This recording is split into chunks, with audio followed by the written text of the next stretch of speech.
What it is, what it is, what it is. YouTube, you know who it is. It's your boy, the Moose. Let's kick it. Man, we have something good for you today. We are going to talk about Weird Al Yankovic. Let's get into it.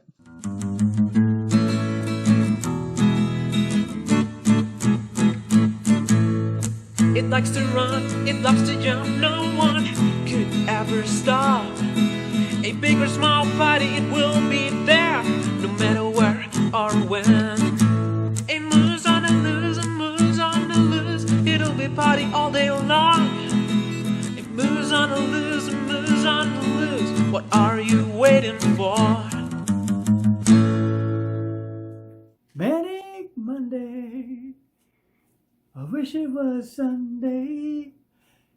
Alright, just another Manic Monday. Okay, so today we're going to talk about the king of cellulite. We're going to talk about Weird Al. I thought it was time. So you're familiar with Weird Al. You're not going to play, you might play him at a gig, but you're going to definitely have somebody want to sing his songs. I sing his songs every Friday night. I sing Like a Surgeon, Eat It, and a bunch of others. But Weird Al Matthew Yankovic, born October 23rd, 1959, is an American singer, music recorder, producer, and actor who is also known for humorous songs that make light of pop culture and a parody semantic songs by commentary artists, musical artists. He also performs original songs such as patches of his work and other acts, as well as polka. He's a polka. He loves to play the accordion.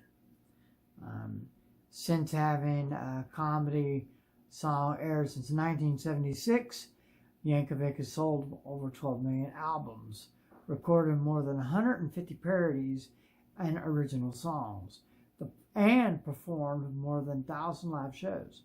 His work has earned him 5 Grammy Awards and further 11 nominations for Golden Rose. Okay, so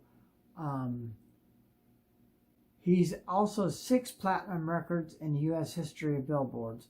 Straight Outta Linwood and single White and Nerdy, both released in 2006, were 3 decades in his career.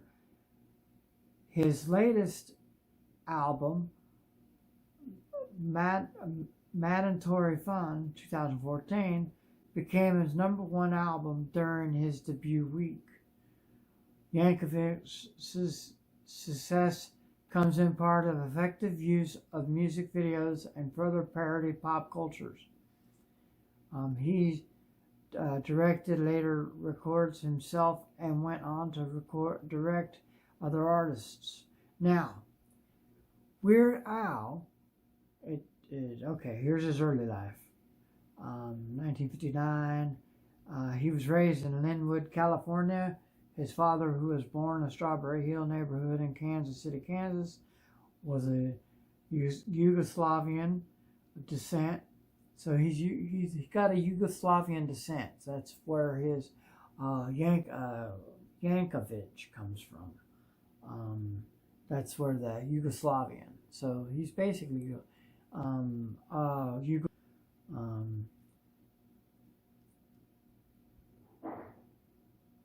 the original surname spelling being Yankovic, and living in California after earning 2 Purple Hearts for his service as a medic during World War II. That's his father. He believed the key to success was doing for a living whatever makes you happy. So wow. So he was probably behind his son. Yes. Yankovic's mother, who was a stenographer of English and Italian descent, married his father. She had come to California from Kentucky. decades before Yankovic was born. So, okay, let's get in here. All right, so additionally, okay, so a door-to-door, okay. Yankovic's first accordion lesson was sparked with interest in music, took place on the day before his 7th birthday. A door-to-door salesman traveling through Linwood offered his parents a choice of an accordion or guitar lessons at a local music school. Yankovic claims that his parents chose the accordion over the guitar because they figured that should be at least one more accordion player. Yankovic in the world referred to Frankie Yankovic, to whom he is not related. Additionally, he said that his choice, the accordion, because he was convinced that it's a revolutionary rock, and his mother was overprotective of him. He did not spend much time outside the house, giving him plenty of time to practice the instrument. Wow. In 1970, Yankovic was a big fan of Elton John and claims John's Goodbye Yellow Brick Road album was partly how he learned to play rock and roll on the accordion. Wow, that's pretty cool.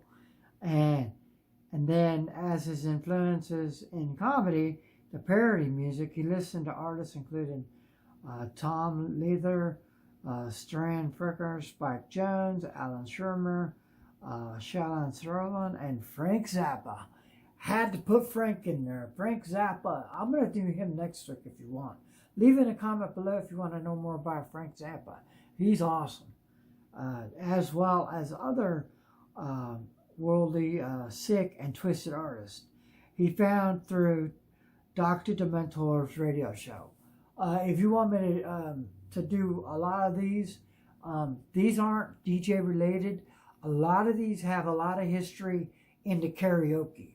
So if you want me to do a lot of karaoke Manic Mondays, or you want me to do a lot of music, Manic Monday music.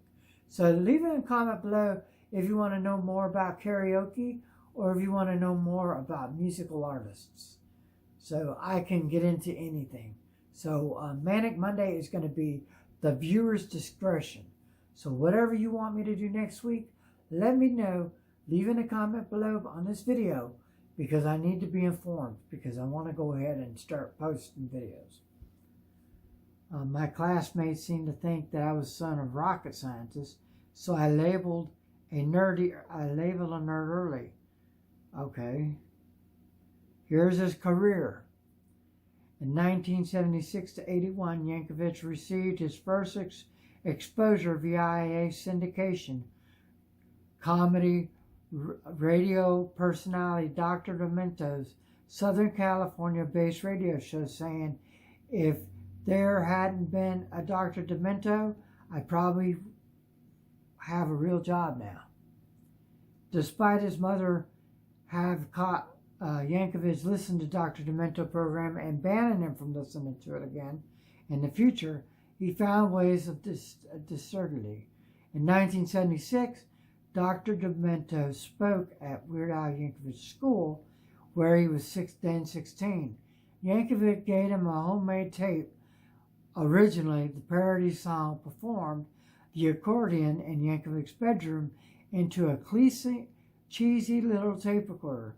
And the first song was Belvedere Cruisin', about the family's Plymouth Belvedere. Was played on Demento's comedy show, launching Yankovic's career. Demento said Belvedere Cruisin' might not have been the very best song I heard, but it was a clever line. I put the tape on the air immediately. Yankovic also played local coffee shops and Joe Miller's on the bongos, Yankovic said. All right. So where is it? So he also talked about one of his first songs that he did on Demento's show was Queen's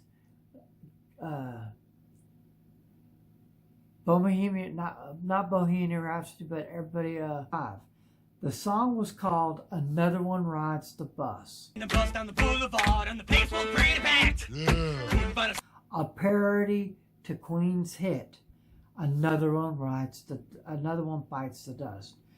While practicing the song outside the South booth, he met John Berman Schwartz, who told him he was a drummer and agreed to bang on Yankovic's accordion case to help Yankovic keep the steady beat during the song. They rehearsed the song a few times before the show began.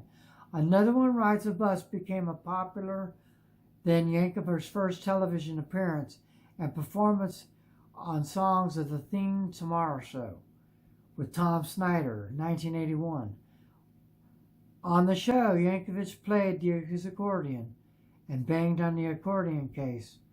Okay, and in 1981 to 1989, he did a song, I Love Rocky Road. Hey, I love Rocky Road, so won't you go and buy half a gallon, babe? Which is I Love Rock and Roll. And also did a bunch of other songs. I'm trying to get into this here. Weird Al did it 3D. His first single was Eat It, a parody of Michael Jackson's songs Beat It, but become popular thanks to a part of the music video, a short and 40 parody of Jackson's Beat It music video, and what Yankovic sarcastically described as uncanny resemblance to Jackson. Well, don't you know that other kids are starving in Japan, so eat it. Eat It was also aired in the first of Yankovic's ILTV, specifically played on MTV 84, looking for the programming time. Eat It remained Yankovic's highest cheating single until White and Nerdy. Think I'm just too white and nerdy. Think I'm just too white and nerdy. Can't you see I'm white and nerdy? Dang. So, the story has it, it doesn't say it in here, but the story has it that Michael Jackson and Weird Al collabed to make the songs. Eat It, Fat, any song that he played on a parody with Michael Jackson and him got together. Michael Jackson helped him do the parodies of his own songs. Because what ended up happening is when he played that song, I remember when it came out, Michael Jackson's record sales boosted up 10 points per album that Weird Al sold. So every time that Michael Jackson sold an album, Weird Al would sell a couple albums, and so on back and forth. So, yes. He never did Thriller. I wish he would have, but that's one of those untouchables. Anyways, so that being said, I'm glad to be back on the Manic Mondays. I've been kind of in trying to get these things produced so I can get this photo booth done, and I think I've done it. I will be, on Sunday, I will be showing you the video number 3 of the photo booth, which is basically going to be finished. I am going to go get the parts on Saturday, and we're going to finish the photo booth up. So, be on the lookout for that. Next Saturday, I'll be finishing the photo booth. It's almost finished. There's a couple cosmetic things that I have to do to it. And then after that, we're going to go ahead and get everything. The bottom needs to be finished. I pretty much I'm going to get the board for down here in the bottom is actually going to be probably my next photo booth. So I have the I got this idea now. So I have the actual strip, the strip to go in there, to make the thing, to make my next one. So be on the lookout for that one. I'm not going to be making a bunch of videos of me making photo booths unless I come up with a clever idea. But so that being said, go ahead and subscribe to my channel. Hey, look, a new subscriber. Go ahead and ring that bell for more notifications for a video like this and countless others.